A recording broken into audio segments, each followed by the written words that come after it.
Hello, welcome back Team Business Forum. We are here with Andrew Warner, the founder of Mixergy, and he's an internet entrepreneur, and he's going to tell us about a little bit about himself, some of the businesses he started, and also the fact how he started Mixergy. So Andrew, welcome. You bet. Hey, good to be here. So Andrew, what was your upbringing like? Were you always an entrepreneur? I was, but for a long time, I think I was too much of a chicken about it. I mean, I loved entrepreneurship, and I'd keep coming up with all these great ideas.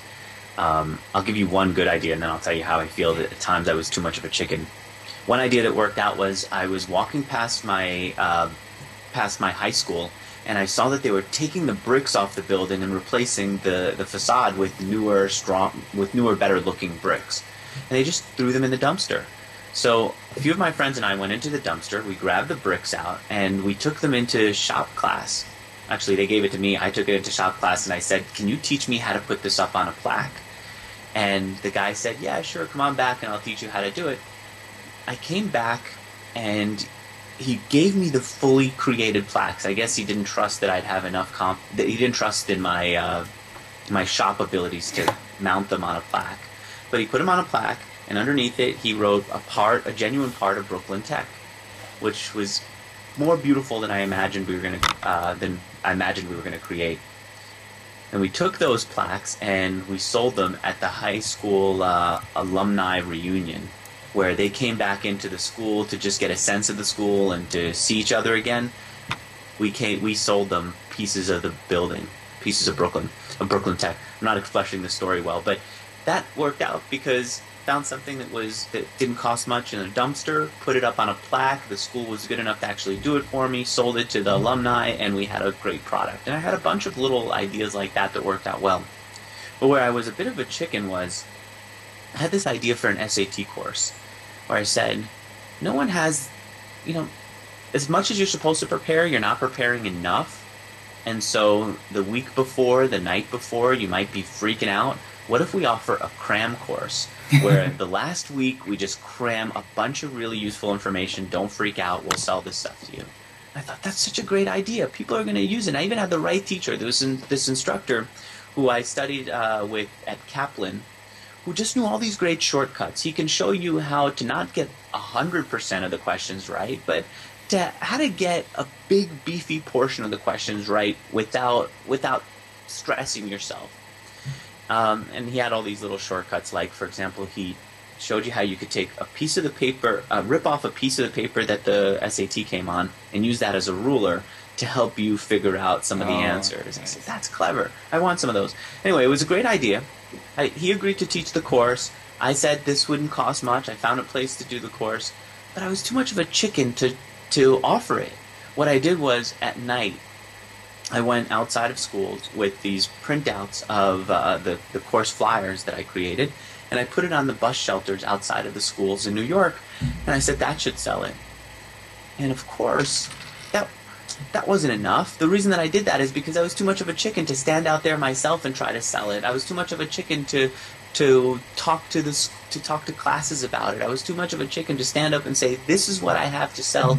People come check it out and buy it, or tell me why you don't want to buy it, and then I can improve it next time. But no one's going to study the SATs from some shady flyer that they see outside of a school. So I wish that I would have had more guts in certain situations, and what I've learned is to just launch stuff and to have the guts to stink, because if you can't stand up for the product, no one's going to buy it, even if it's a good idea. And better still, or worse still, no one's going to give you feedback.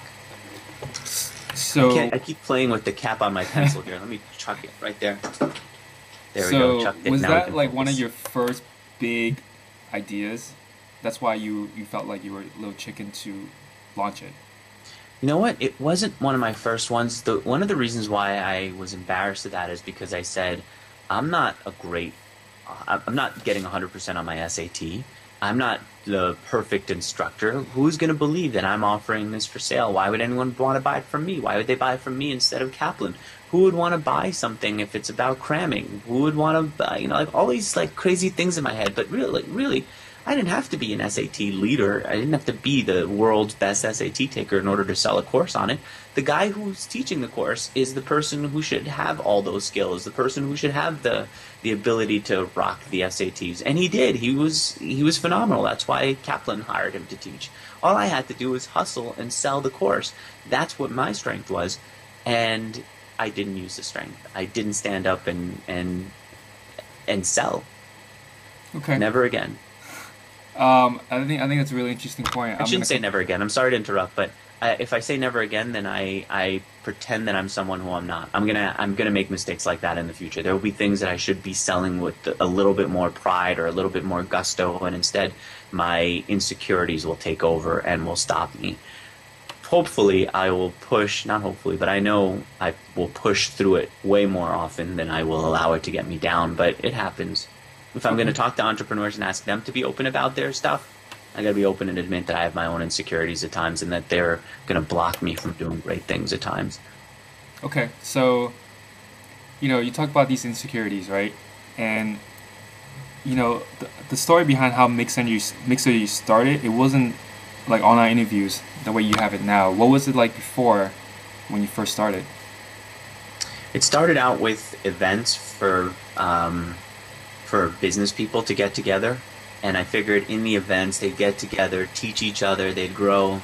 I did an interview with the guy who heads Startup Weekend just on Friday. It'll be published later this week, and he's got these live events where people come out on a weekend, and in that 2-3 day period they build a whole startup, and then they either disband or having learned something, or they take it out and they build it into a real company. And something along those lines is what I imagined. Like, I wanted to create an environment where people could come together and do great things. The mistake I made was I didn't stand up. There it is. I guess it happened way after the mistake with the SAT course. The mistake I made there was I didn't stand up at these events and say, this is what the event's about. I would like us to figure out how to get this right, how to help each other out. And I didn't stand up and very clearly articulate it. And when I looked what my mistakes were, I said, well, the mistake is that I'm not allowing people to get to know each other before the events. If they could get to know each other before the events, then more powerful stuff would happen. And so I started creating an invitation system for them to all get together online before the event, and to chat before the event, and to get to know who's going to be there, and to plan to meet certain people. Great software idea. But it's not at all what I had in mind. It's not at all what my passion or my mission was at that point in my life. And so, because I didn't stand up and say this is what the event's about, and because I got distracted by creating this invitation system, the thing just didn't go anywhere. And I had enough money that I could have funded it for a long time. I think I wasted $300,000 on the business. But I could have just kept funding it more and more and kept going with it. I'm so glad that I stood up and said, no, that's not the direction I want to go in. I'm not going to stubbornly keep going in that direction and refuse to fail. I'm going to acknowledge that this needs to fail, that this was a bad idea. It's not what my passion is, and just realign myself with what my original mission was. And the original mission was business people teaching each other, business people showing each other how they did it. And I launched Mixergy again. I relaunched it as an interview site. And I said, on the very basic level, what we'll do is we'll have successful entrepreneurs come in and teach what they know best and how they built their businesses. And then from there, we'll build and we'll adjust. And we have been. I mean, lately, Mixergy has been about interviews by entrepreneurs who teach how they built their companies.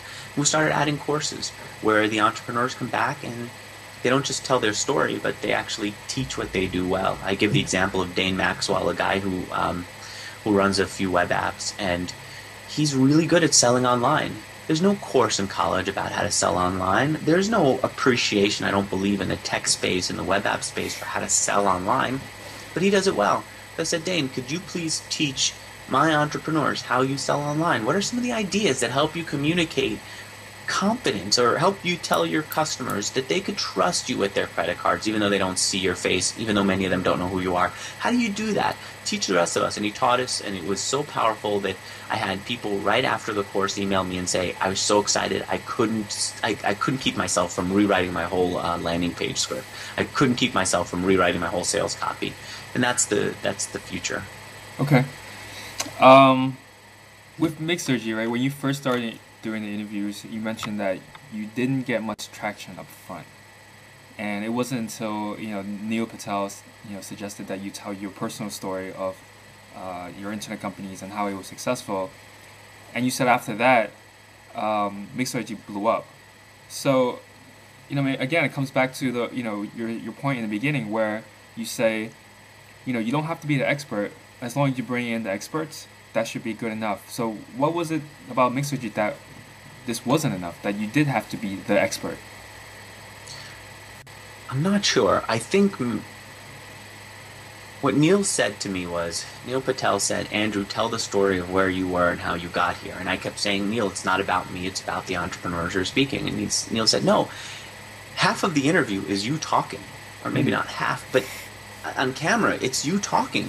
In the audience, we're listening to you, if not throughout the interview, but guide the interview. People want to know who you are. Be open about it. Talk about it. And I kept saying, no, it's not supposed to be about me. It's not supposed to be about me. And I finally just gave in and tried it. And he was absolutely right.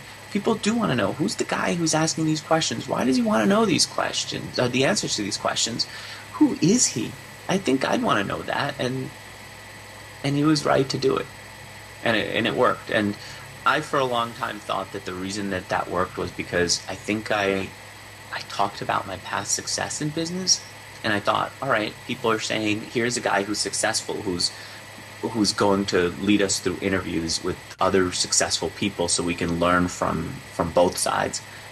I'm second guessing that lately. I'm seeing that there are a lot of great interviewers who are building up big followings online who just never did anything, but who are standing up and being open about themselves and saying, I want to get from this place in my life to that place, and they articulate their vision really well, and they say these interviews are going to get me there, and you're going to come along and learn with me and go with me at the same time. But their openness is the reason that people are relating to them and coming to their sites. So I think the openness that Neil Patel pushed me to have is what got people to say, all right, I understand who this guy is. I kind of feel something for his direction. If he bombs on an interview, I feel where he's trying to go, and I'll give him another shot. It helps a lot.